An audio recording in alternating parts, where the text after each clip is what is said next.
Un parlement flambant neuf, mais vide d'un bon tiers de députés. Alors que l'opposition continue son boycott plus de 2 mois après sa percée électorale, les hommes du parti au pouvoir gèrent les affaires courantes. Yara Suos vient d'être élu, il incarne parfaitement la génération montante du Parti du peuple cambodgien.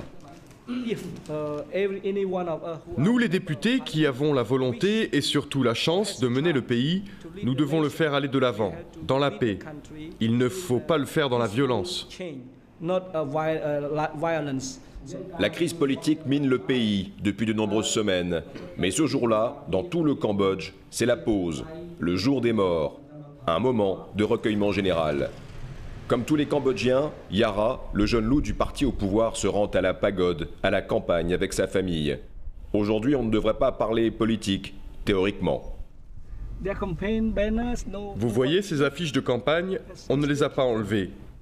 Mais c'est notre parti qui a construit cette route avec l'argent que nous avons trouvé grâce à un fonds communautaire. La pancarte de l'opposition laisse à penser que c'est elle qui a construit cette route. Mais c'est faux. Le député Yara a tout pour plaire.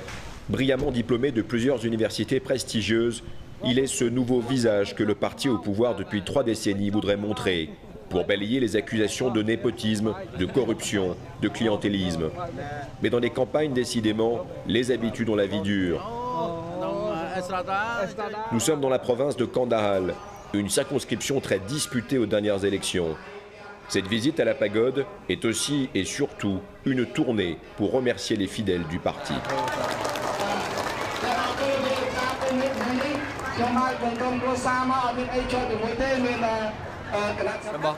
L'opposition, tout ce qu'elle a fait, c'est de faire des promesses impossibles à tenir, comme celle d'augmenter le salaire des ouvriers. C'était juste des mensonges pour gagner des voix. Ceux qui ont commis l'erreur de voter pour eux vont s'en rendre compte.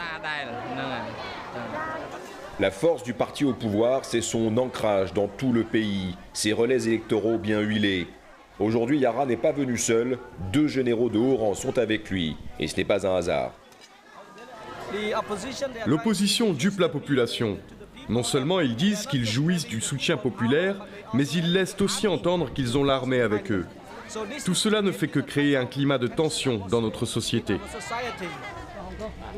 Le jour des morts touche à sa fin. Yara va rentrer à Phnom Penh. Malgré la paralysie politique, une seule certitude, les hommes du pouvoir en place n'ont pas l'intention de passer la main.